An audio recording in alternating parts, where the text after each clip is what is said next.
El apartamento de Laura Matos olía a libros viejos, a café recién hecho y a una preocupación silenciosa que parecía haberse impregnado en las paredes. La luz del atardecer se filtraba por la ventana, pintando de un tono melancólico la pequeña sala de estar donde cada objeto contaba una historia de esfuerzo y modestia. Sobre la mesa de madera, una pila de sobres blancos con membretes de hospitales y clínicas formaba una torre amenazante. Eran las facturas médicas de su madre, cada una con cifras en rojo que gritaban urgencia y desesperación. Laura las observaba con una expresión de agotamiento que opacaba la juventud de su rostro. El peso de esas deudas era una carga física. Sentía cómo le hundía los hombros y le apretaba el pecho, un recordatorio constante de que su amor y dedicación no eran suficientes para luchar contra la fría aritmética de la enfermedad. Cada sobre representaba una noche más de insomnio, un cálculo mental más sobre cómo estirar un salario que ya no daba para más. Con un suspiro profundo, Laura apartó la mirada de las facturas y la fijó en el diploma de pedagogía que colgaba orgullosamente en la pared. Era el símbolo de su pasión, de su vocación por enseñar y moldear mentes jóvenes. Recordaba la alegría de su graduación, la promesa de un futuro donde podría marcar la diferencia. Sin embargo, ese orgullo ahora se sentía teñido de una amarga frustración. ¿De qué sirve tener un sueño cumplido si no puedo salvar a la persona que me ayudó a alcanzarlo? Pensaba mientras el nudo en su garganta se hacía más grande. La enseñanza en la escuela pública le llenaba el alma, pero le vaciaba los bolsillos. Se sentía atrapada en una cruel paradoja. El trabajo que amaba la estaba incapacitando para cumplir con la responsabilidad más importante de su vida. La voz grabada del administrador del hospital, resonando en su mente con una frialdad burocrática sobre un pago vencido, era un eco cruel de su impotencia, impulsada por una oleada de determinación nacida de la desesperación. Laura se acercó a una pequeña cómoda y tomó un portarretratos. En la foto, su madre le sonreía con una vitalidad que la enfermedad le había robado. Esa sonrisa era su ancla y su motor. Fue ese recuerdo el que la llevó a sentarse frente a su viejo ordenador portátil, cuyas teclas gastadas eran testigos de incontables horas de planificación de clases. Abrió el navegador y con una sensación de traición hacia sí misma, comenzó a buscar empleos fuera del ámbito educativo. Sus dedos, acostumbrados a escribir sobre historia y literatura, ahora tecleaban términos como asistente personal, administradora del hogar, tutora privada. Cada clic se sentía como un pequeño adiós a la mujer que había luchado por ser, una concesión dolorosa en el altar del deber filial. La necesidad la estaba obligando a explorar un mundo que no le pertenecía, un mundo de riqueza y servicio que siempre había observado desde la distancia, con una mezcla de curiosidad y desdén. Fue entonces cuando un anuncio en particular capturó su atención. Las palabras brillaban en la pantalla, tan ajenas a su realidad. Se busca institutriz, tutora para familia de prestigio. Se requiere discreción, dedicación y excelencia. Compensación generosa. La frase compensación generosa resonó en el silencio de su apartamento como una sirena. La descripción del puesto era exigente, casi intimidante, y la mansión que se vislumbraba en una pequeña foto parecía un palacio de otro universo. Sintió un escalofrío. Era una oportunidad, una tabla de salvación en medio de la tormenta, pero también representaba todo lo que la hacía sentir incómoda: la opulencia, el privilegio, la superficialidad que asociaba con los ultrarricos. Sin embargo, la imagen de su madre en la cama del hospital borró cualquier duda. Con el corazón encogido y las manos temblorosas, Laura hizo clic en el botón de solicitar, enviando su currículum a un destino desconocido, sin saber que estaba a punto de enfrentarse a los fantasmas de un pasado que creía haber dejado atrás para siempre. La dirección que la agencia le proporcionó la llevó a un barrio que parecía sacado de una revista de arquitectura, donde los muros altos ocultaban mansiones que eran más parecidas a fortalezas. Cuando el taxi se detuvo frente a un imponente portón de hierro forjado, Laura sintió que su corazón latía con una mezcla de asombro y pavor. Al entrar, el jardín perfectamente cuidado y el sonido de una fuente lejana la hicieron sentir como una intrusa en un mundo al que no pertenecía. La puerta principal fue abierta por una mujer de elegancia glacial, Verónica, cuya mirada crítica la recorrió de pies a cabeza, deteniéndose un instante en sus zapatos prácticos y su bolso sencillo. La entrevista fue una tortura velada.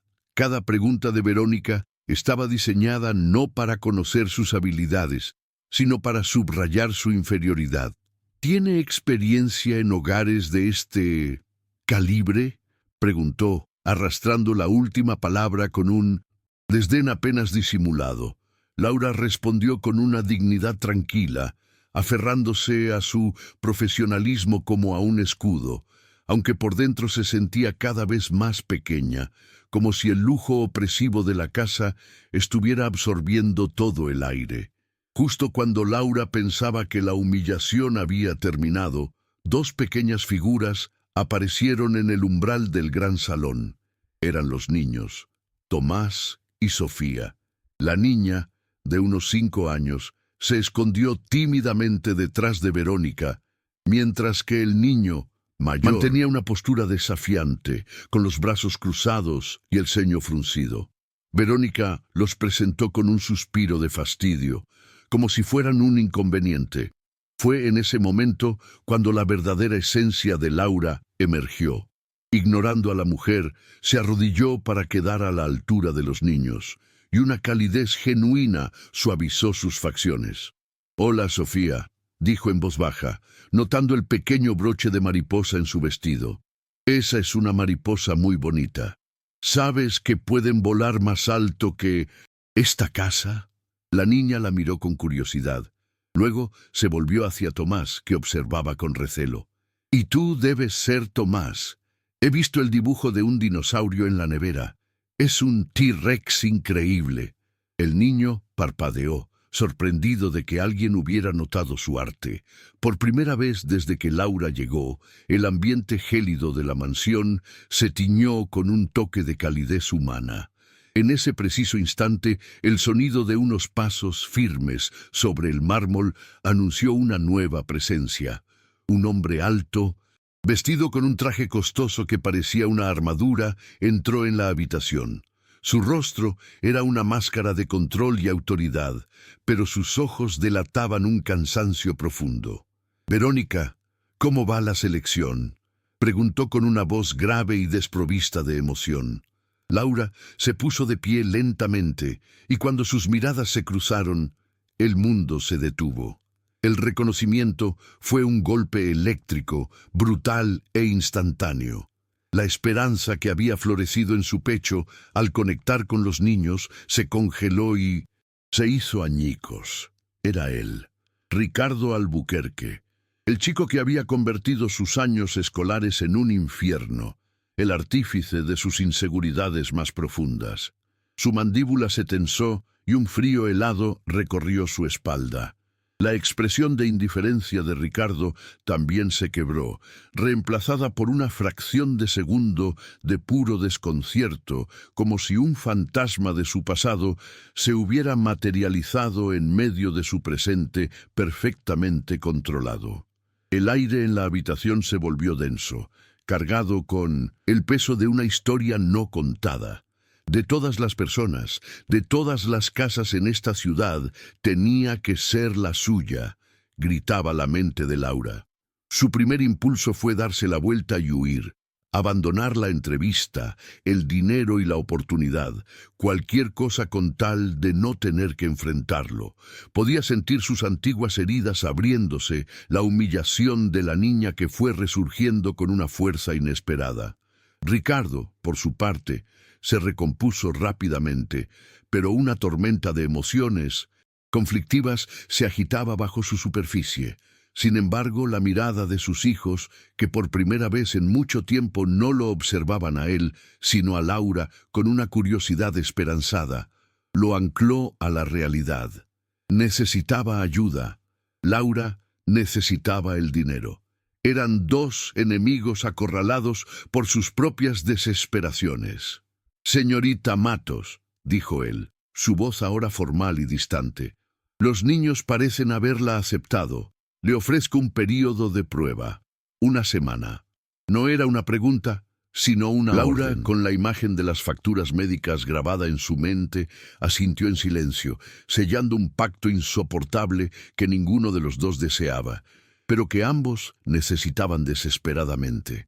Una vez que Laura salió del despacho para ser conducida a sus habitaciones, Ricardo se quedó inmóvil, observando su silueta a través del cristal de la puerta. Luego se giró hacia el enorme ventanal que daba al jardín, pero su mirada no registraba la belleza meticulosamente cuidada del paisaje. Estaba viendo a un fantasma, Laura Matos. No podía creerlo. La recordaba como una niña delgada y callada, siempre con un libro en las manos, un blanco fácil para las crueldades sin sentido de un niño privilegiado que no sabía qué hacer con su propio aburrimiento. Verla ahora, transformada en una mujer con una compostura y una dignidad que ni la hostilidad de Verónica pudo quebrar, fue profundamente desconcertante. Sintió una punzada de algo que se negaba a nombrar, una sensación incómoda que se revolvió en su estómago. Era la culpa, un eco tardío de sus acciones pasadas. El contraste entre el niño arrogante que fue y el hombre que intentaba ser se volvió dolorosamente claro en el silencio de su opulento despacho. Movido por un impulso que no comprendió del todo, se sentó frente a su escritorio y abrió la aplicación de seguridad en su ordenador. Rebobinó la grabación de la sala de estar de los últimos minutos. Observó la escena de nuevo, esta vez con una atención analítica. Vio el momento exacto en que Laura se arrodilló, la forma en que su voz, incluso sin sonido, parecía emanar una calma palpable. Se fijó en cómo la postura defensiva de Tomás se relajaba sutilmente y cómo la pequeña Sofía asomaba la cabeza con una curiosidad que había reemplazado al miedo. Nadie ha logrado eso en 1 año, pensó. Ni las niñeras más caras, ni los psicólogos infantiles más recomendados. Su mente de CEO, acostumbrada a evaluar activos y soluciones, catalogó a Laura como una herramienta potencialmente eficaz para el problema más grande de su vida, su familia rota. Pero bajo esa fría capa de pragmatismo, algo más se agitaba. Era una extraña forma de admiración. Vio en su empatía silenciosa una fortaleza que todo su dinero y poder jamás podrían comprar. Este reconocimiento forzó una reflexión aún más dolorosa. Desde la muerte de su esposa, la mansión se había convertido en un mausoleo silencioso y frío. Él había intentado gestionar el duelo de sus hijos como gestionaba un proyecto empresarial, con horarios estrictos, actividades programadas y los mejores recursos disponibles. Había fracasado estrepitosamente. Ver a Laura ofrecer una conexión emocional genuina con tanta naturalidad fue como mirarse en un espejo que le devolvía el reflejo de todas sus carencias como padre. Sintió una oleada de frustración, no dirigida hacia ella, sino hacia sí mismo. Se dio cuenta de lo perdido que estaba, usando el trabajo como un refugio para no enfrentar su propio dolor, y en el sin proceso, convirtiéndose en un extraño para sus propios hijos. Laura Matos, en menos de 10 minutos, había traído más calidez a esa casa que él en todo 1 año. Con un movimiento brusco, Ricardo cerró la ventana de la grabación. El shock inicial y la incomodidad seguían presentes, pero ahora estaban cubiertos por una nueva y fría resolución. Esto es un acuerdo estrictamente profesional, se dijo. Ella era una empleada, una muy eficiente al parecer. Mantendría la distancia, sería su jefe. Nada más. La historia entre ellos estaba muerta y enterrada. Sin embargo, mientras se repetía estas palabras, la imagen del rostro de Laura, al aceptar su oferta, volvió a su mente. Vio la herida antigua en sus ojos, una sombra de la humillación que él mismo había causado. Y por primera vez en más de 20 años, el recuerdo de su crueldad infantil no se sintió como una anécdota lejana e irrelevante, sino como un peso denso e incómodo en el centro de su pecho. Un presagio de que el pasado, por mucho que intentara ignorarlo, se había instalado en su propia casa. La primera semana de Laura en la mansión fue una danza tensa de silencios incómodos y distancias forzadas. Ricardo apenas le dirigía la palabra, limitándose a comunicaciones breves y formales a través del personal.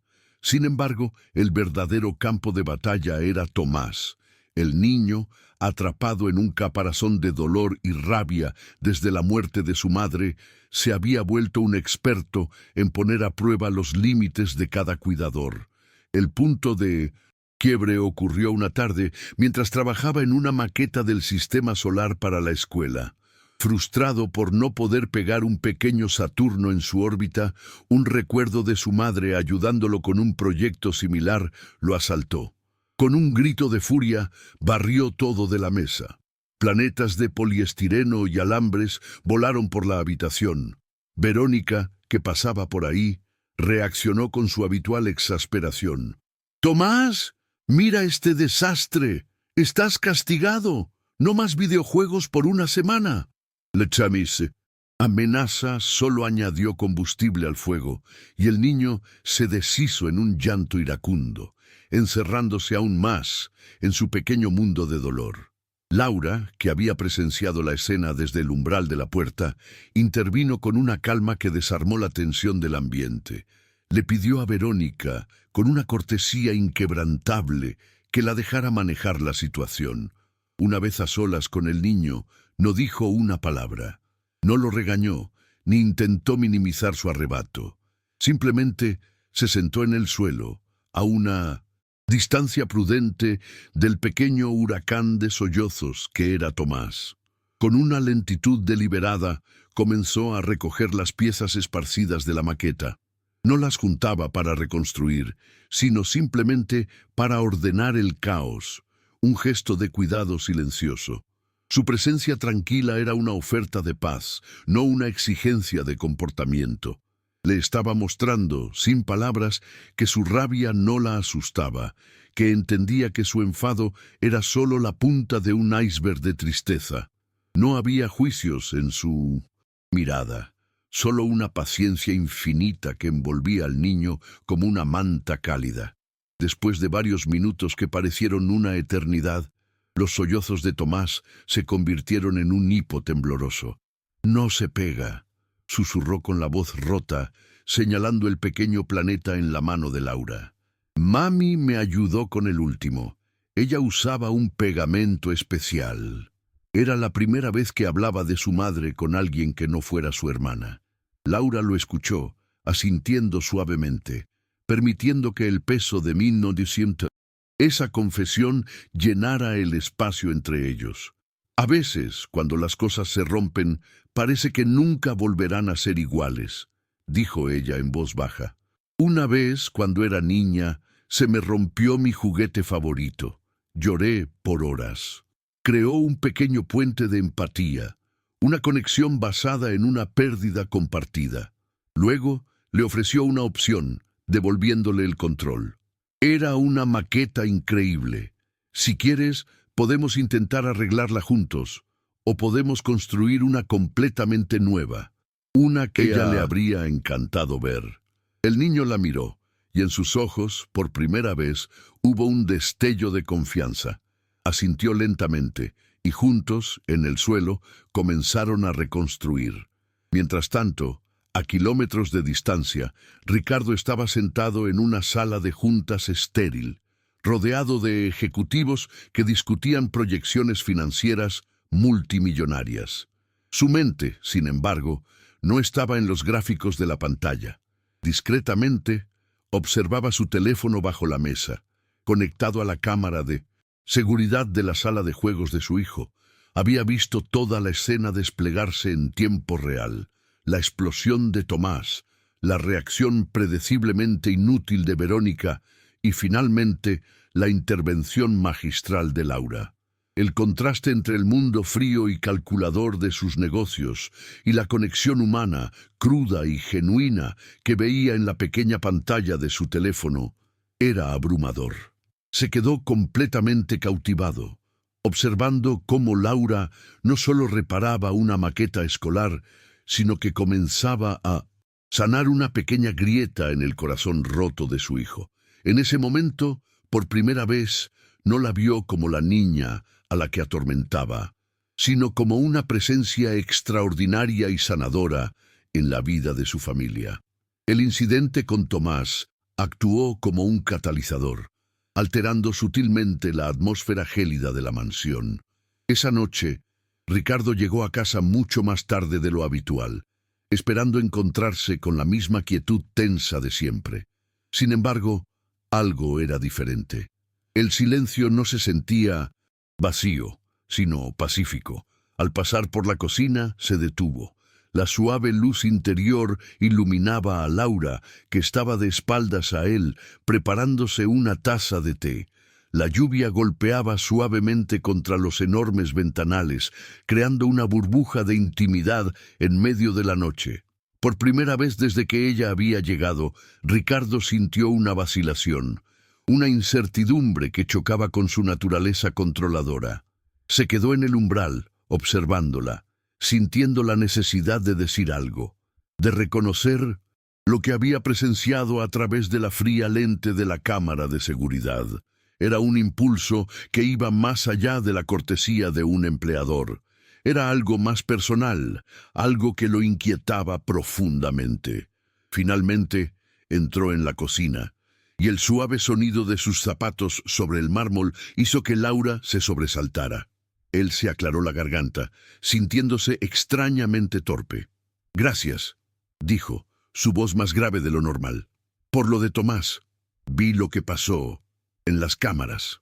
La admisión la hizo sentir expuesta, y una barrera de profesionalismo se alzó de inmediato en su mirada. «Solo hacía mi trabajo, señor Albuquerque», respondió ella, su tono educado pero distante. La conversación murió, dejando un silencio pesado entre ellos.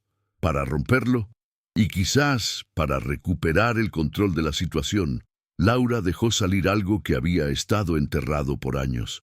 «Me recordó a cuando rompiste mi estuche de lápices favorito en 4º grado. Lo pisaste a propósito. ¿Recuerdas?» No lo dijo con rencor, sino con la calma de quien expone un hecho irrefutable. El subtexto era un dardo afilado. «Tú siempre has sido el que rompe las cosas». Las palabras de Laura lo golpearon con la fuerza de una bofetada. El recuerdo, borroso hasta ese momento, volvió a él con una claridad vergonzosa. Se vio a sí mismo, un niño arrogante y cruel, aplastando el estuche de madera pintado con flores bajo su zapato, disfrutando de las lágrimas silenciosas que ella derramó. Un calor le subió por el cuello. Se quedó sin palabras, sin defensa posible. Su orgullo, su armadura habitual, no le permitió articular una disculpa. En cambio, su silencio se convirtió en una confesión. La miró, y por un instante no vio a la institutriz de sus hijos, sino a la niña a la que había herido sin motivo. La intensidad de esa conexión inesperada fue demasiado para él. «Buenas noches», masculló bruscamente, y salió de la cocina, dejándola sola, con la tensión vibrando en el aire. Laura se quedó allí, con el corazón acelerado, preguntándose por qué había provocado a la bestia, sintiendo una extraña mezcla de reivindicación y arrepentimiento. A la mañana siguiente, cuando Laura bajó para empezar el día, encontró algo fuera de lugar. Sobre el pequeño escritorio donde organizaba las lecciones de los niños, había una caja larga y elegante de madera oscura. No había ninguna nota, Ninguna explicación. Con manos temblorosas, la abrió. Dentro, perfectamente ordenado sobre un lecho de terciopelo negro, había un set de lápices de dibujo profesionales, lápices de grafito de distintas durezas, carboncillos, difuminos. Era un equipo de artista, de una calidad exquisita, infinitamente superior a cualquier cosa que hubiera soñado tener. Contuvo la respiración, pasando un dedo sobre la madera pulida de uno de los lápices. No era una disculpa verbal, no borraba el pasado, pero era un gesto. Era la primera grieta visible en la armadura de Ricardo Albuquerque. Un reconocimiento silencioso, un mensaje que decía: recuerdo y lo lamento. El regalo anónimo quedó sobre la mesa, un puente inesperado entre dos mundos, y una promesa silenciosa de que, quizás, la historia entre ellos aún no estaba completamente escrita. El calor que comenzaba a florecer en la mansión era una amenaza directa para Verónica. Observaba con creciente resentimiento cómo la risa de los niños volvía a llenar los pasillos, cómo la tensión en los hombros de Ricardo disminuía visiblemente y, sobre todo, cómo Laura, con una autoridad tranquila que no le correspondía. Para Verónica, cada sonrisa de Sofía y cada tarde de paz de Tomás era una traición a la memoria de su hermana, una prueba de que estaba siendo reemplazada y olvidada. Impulsada por una mezcla tóxica de celos y elitismo, decidió que tenía que encontrar una manera de expulsar a Laura. Un día, mientras Laura estaba en el parque con los niños, Verónica forzó la cerradura de la sencilla habitación de la institutriz. Con una determinación metódica, rebuscó entre sus pocas pertenencias, su desprecio creciendo con cada objeto modesto que encontraba. Finalmente, en el fondo de un viejo baúl, encontró su arma, un diario de adolescente con la tapa descolorida. Con un deleite malicioso, Verónica se sentó en la cama de Laura y comenzó a leer. Las páginas estaban llenas de la caligrafía enrevesada de una adolescente, detallando inseguridades, sueños y amores platónicos. Y allí estaba él, Ricardo. Laura escribía sobre él con la resentimiento que solo una joven puede sentir por el chico popular que la atormenta. Fantaseaba con que él la notara, con humillarlo en público, con que se diera cuenta de su error. Un torbellino de emociones contradictorias y dramáticas. Verónica vio el oro. No le importó la inocencia ni el contexto. Con su teléfono fotografió selectivamente frases, extrayéndolas de su significado original. Un día, Ricardo Albuquerque será mío, que en el diario seguía con un deseo de venganza por lo que me hizo, se convirtió en una declaración de intenciones. Tengo que entrar en su mundo, que se refería a obtener una beca para la misma preparatoria, se transformó en la semilla de un plan siniestro. Estaba profanando los recuerdos más vulnerables de Laura para construir una mentira devastadora. La bomba explotó a la mañana siguiente. Verónica, a través de un contacto, filtró las imágenes y una historia inventada a un conocido blog de chismes. El titular era una daga envenenada. La enemiga de la infancia que se convirtió en cazafortunas. El plan maestro de la nueva niñera del viudo Albuquerque. El artículo era una obra maestra de la manipulación, tejiendo las frases robadas del diario con una narrativa que pintaba a Laura como una sociópata calculadora que había planeado su infiltración en la familia durante más de una década. La historia, jugosa y escandalosa, se viralizó. Fue Ricardo quien se la mostró a Laura, con el rostro como una máscara de piedra en la pantalla de su tablet. Mientras Laura leía las palabras, su rostro perdió todo color. La sensación de violación fue tan profunda que le robó el aliento.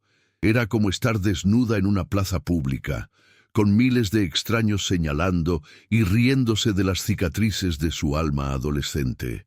El impacto en la vida de Ricardo fue inmediato y sísmico. Su teléfono no dejaba de sonar.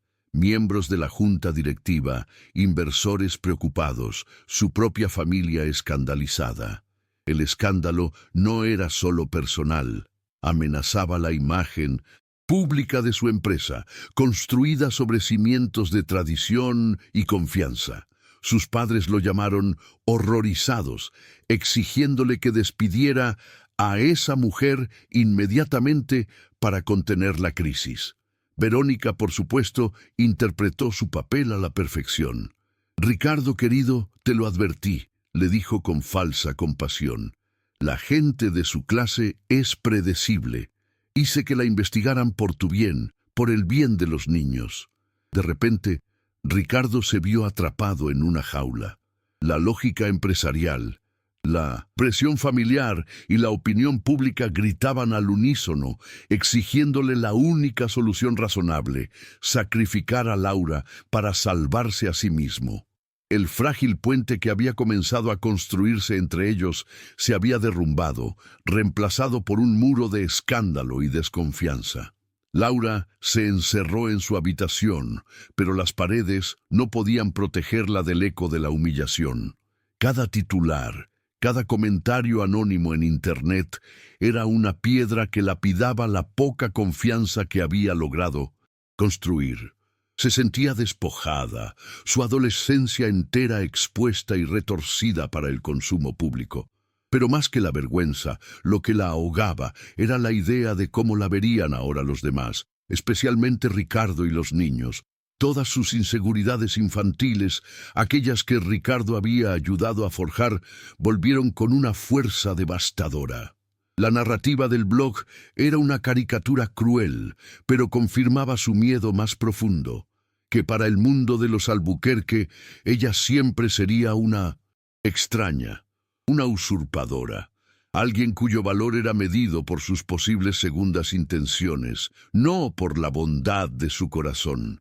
El dolor era tan intenso que se manifestaba físicamente. Un nudo apretado en la garganta que le impedía respirar y una sensación de vacío que la hacía sentir invisible. Finalmente, unos golpes secos en la puerta anunciaron la llegada de Ricardo. Cuando él entró, la tensión en la habitación se volvió casi insoportable. Su rostro era una máscara impenetrable. No había ira en sus ojos, pero tampoco había consuelo. Estaba distante, calculador. Le habló con la voz de un CEO evaluando una crisis. Le explicó la presión de la junta directiva, el pánico de los inversores, el daño a la reputación de la empresa familiar. No la acusó directamente, pero sus palabras eran clínicas, enfocadas en las consecuencias, en el problema que ella se había convertido. Para Laura, esa neutralidad fue más dolorosa que cualquier acusación. No la veía como una víctima de una calumnia maliciosa, sino como una variable de riesgo que necesitaba ser gestionada. En su mirada, ella no era una mujer herida, sino una complicación, una mancha en su mundo impecable. Fue en ese momento cuando la última y frágil hebra de esperanza que albergaba se rompió por completo. Con una dignidad rota pero firme, Laura levantó la vista y lo miró a los ojos. «Me iré», dijo. Su voz apenas un susurro, pero cargada de una finalidad inquebrantable. No porque sea culpable, sino porque no permitiré que la crueldad de otras personas les haga daño a Tomás y a Sofía. Ellos ya han sufrido suficiente. Era un acto de autosacrificio, la única forma que veía de proteger a los niños y al hombre que, a pesar de todo, había comenzado a importarle. Estaba asumiendo la culpa, aceptando el papel de problema para darle a él una solución fácil. Sin esperar su respuesta, abrió el pequeño armario y comenzó a doblar su ropa y a guardarla en su maleta. Sus movimientos eran lentos, casi ceremoniales, como si estuviera borrando metódicamente su breve existencia en esa casa. Se negó a derramar una sola lágrima frente a él, manteniendo una compostura frágil que resultaba más desgarradora que cualquier llanto. Ricardo se quedó paralizado, observándola, Una guerra se libraba dentro de él. Su mente lógica, el CEO entrenado para cortar pérdidas, le gritaba que su partida era la solución perfecta. Limpiaría el desastre, apaciguaría a la junta y restauraría el orden. Pero algo más profundo, una parte de él, que había despertado con el sonido de la risa de sus hijos y con una conversación a medianoche en la cocina, se rebelaba contra esa lógica. Veía su dignidad silenciosa, su sacrificio, y chocaba violentamente con la imagen del monstruo manipulador que los medios habían creado. Quería gritarle que se quedara, que lucharían juntos, que no creía en esas mentiras, pero las palabras se atascaron en su garganta, ahogadas por una vida entera de represión emocional y por el peso aplastante de las expectativas externas. Se quedó allí, impotente, viéndola borrar su vida de la suya, atrapado en la encrucijada entre lo que era fácil y lo que, en el fondo de su alma, sentía que era correcto. Ricardo está dejando que se vaya.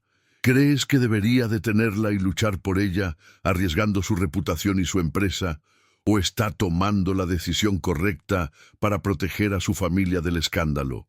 Dinos lo que piensas en los comentarios y suscríbete para no perderte el impactante final de esta historia. Justo cuando Laura cerraba la cremallera de su maleta, un golpe en la puerta la sobresaltó. Era la ama de llaves, con un mensaje conciso. El señor Albuquerque la solicita en el salón principal. Con el corazón encogido, Laura bajó las escaleras, preparándose para una última humillación. El salón, normalmente un espacio de calma opulencia, hervía con una tensión gélida. Los miembros más importantes de la junta directiva estaban sentados en los sofás, con rostros severos. Sus suegros la miraban, con abierto desdén, y en el centro de todo, como una reina araña en su tela, estaba Verónica, con una sonrisa de suficiencia apenas disimulada. Ricardo estaba de pie junto a la chimenea, su postura rígida, su rostro inescrutable. Laura se detuvo en medio de la habitación, sintiéndose como un cordero llevado al matadero, el foco de todas las miradas acusadoras. El silencio era pesado, expectante. Todos estaban allí para presenciar su destierro, el acto final que restauraría el orden en el universo de los Albuquerque. Ricardo carraspeó y el sonido pareció retumbar en la habitación. Su voz, cuando habló, era la del CEO calculador que todos conocían, fría, controlada y autoritaria. Los he reunido a todos porque este asunto ha afectado la reputación de nuestra empresa y el bienestar de mi familia, comenzó, paseando la mirada por los rostros de los presentes. He considerado todas las variables y he escuchado todos sus consejos. Han estado esperando una decisión y la he tomado. Hizo una pausa dramática, dejando que la tensión se espesara hasta volverse casi irrespirable. Verónica se irguió ligeramente, saboreando su victoria inminente. Fue entonces cuando Ricardo giró la cabeza y sus ojos encontraron los de Laura. Y en ese instante la máscara se desvaneció. Por primera vez, su mirada no estaba vacía ni distante, sino que ardía con una emoción cruda y poderosa. Pero la decisión que he tomado, continuó, su voz ahora dirigida solo a ella, no es sobre la señorita Matos, es sobre mí. Un jadeo colectivo recorrió la sala. Ignorando el desconcierto de su audiencia, Ricardo caminó lentamente hasta quedar a pocos pasos de Laura. Ya no se dirigía a la junta ni a su familia, se dirigía a la historia. La historia que todos ustedes leyeron en ese blog está incompleta, declaró, su voz resonando con una fuerza y una claridad que nadie le había oído antes. Omitieron la parte más importante, la parte donde yo era un niño inseguro y cruel detrás que se escondía de su apellido. Yo la atormentaba porque ella tenía una luz y una bondad que yo, en mi arrogancia, no podía entender. Ella no es la villana de esta historia. El villano siempre fui yo. Luego se giró hacia una Verónica pálida y estupefacta. Con una voz gélida que cortaba como el hielo, expuso sus mentiras, su envidia y sus manipulaciones. Tu presencia ya no es bienvenida en esta casa, Verónica. Aléjate de mis hijos y de mi vida. La onda de choque fue sísmica. Lo miraban con una mezcla de horror y una incipiente vergüenza. Tras haber demolido el castillo de mentiras, Ricardo se volvió de nuevo hacia Laura. Lágrimas silenciosas corrían por las mejillas de ella, lágrimas no de tristeza, sino de una abrumadora sensación de vindicación. Él se paró justo frente a ella, creando una isla íntima en medio de la habitación congelada. El resto del mundo había desaparecido. «No puedo borrar el pasado, Laura», dijo, su voz ahora suave, despojada de toda su arrogancia, mostrando una vulnerabilidad que nadie había presenciado jamás. Ninguno de los dos puede, pero puedo prometerte un futuro. Puedo construir un futuro donde cada día intente ser el hombre que tú y mis hijos merecen. Un futuro contigo, si me das la oportunidad de demostrarte que ya no soy ese niño. No era solo una defensa, era una elección. Estaba eligiendo su verdad por encima de su reputación, su redención por encima de su orgullo. Estaba eligiéndola a ella, pública e incondicionalmente, frente al mismo mundo que la había condenado. El salón se vació en un silencio aturdido y denso. Los miembros de la Junta y la familia de Ricardo se retiraron como una marea baja, murmurando excusas, sin saber cómo procesar la implosión de la narrativa que habían dado por sentada. Verónica se fue sin decir una palabra, pero su mirada contenía una furia que prometía una guerra futura. Pronto, solo Ricardo y Laura quedaron en la vasta habitación, con el eco de la confesión de él todavía vibrando en el aire. La atmósfera estaba cargada de agotamiento, alivio y una esperanza tan nueva y frágil que casi temían respirar. Laura observaba a Ricardo, quien por primera vez no parecía un titán de los negocios ni un fantasma de su pasado, sino simplemente un hombre, vulnerable y expuesto. Él no solo la había defendido, se había despojado de su armadura frente a sus enemigos para protegerla, asumiendo toda la culpa. La niña herida dentro de ella, que durante años había anhelado un reconocimiento, finalmente se sintió vista y sanada.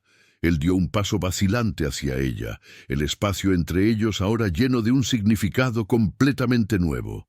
«Laura», comenzó, su voz desprovista de su autoridad habitual, teñida de una incertidumbre que revelaba que había apostado todo en ese momento.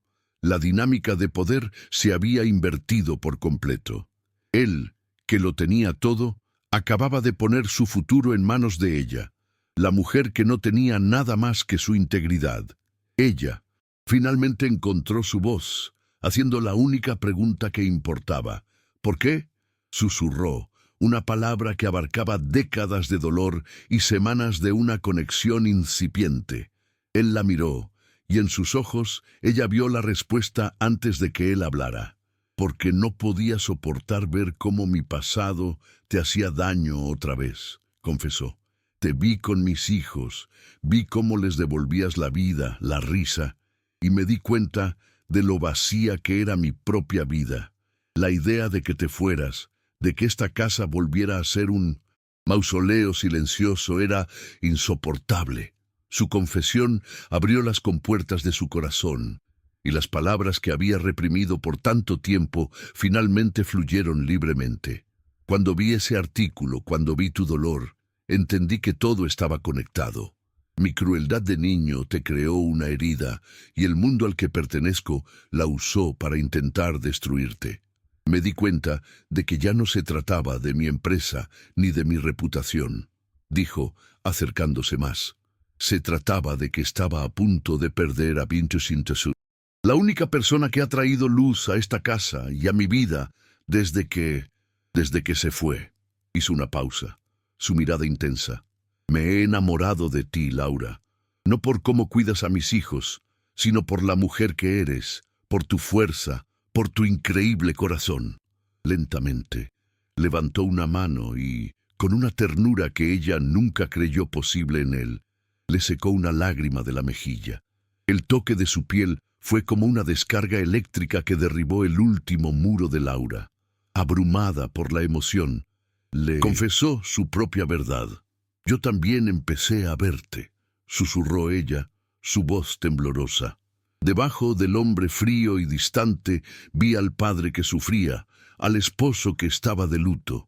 Vi al hombre que dejó un estuche de lápices en mi escritorio sin decir una palabra. Las viejas heridas, el resentimiento, los malentendidos, todo se disolvió en la honestidad cruda de ese momento. Ya no eran el niño rico y la niña pobre, el jefe y la empleada.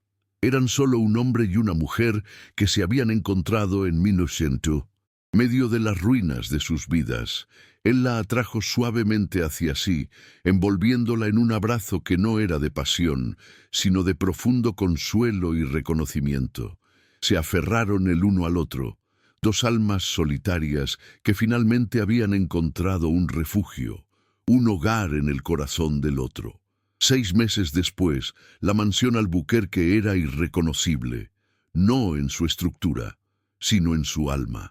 El sol de una tarde de sábado se derramaba sobre el jardín, que ya no era un paisaje estéril y meticulosamente ordenado, sino un lienzo vibrante de vida.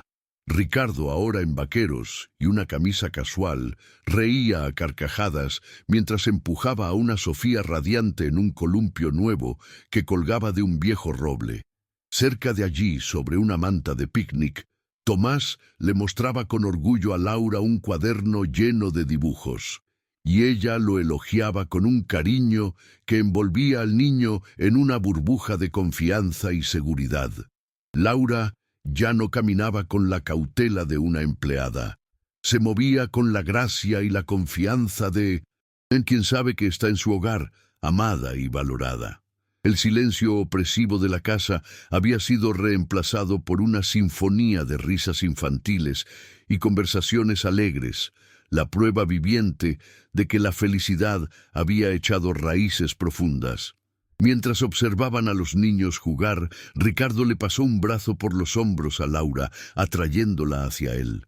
Le contó, con una calma satisfecha, cómo su postura audaz en la reunión le había ganado un nuevo nivel de respeto en el mundo de los negocios.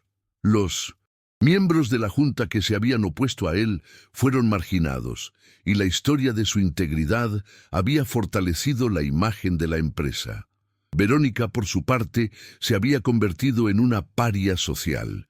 Su malicia, expuesta a la luz, la había consumido, dejándola sola con su veneno. Pero la noticia más importante la guardó para el final.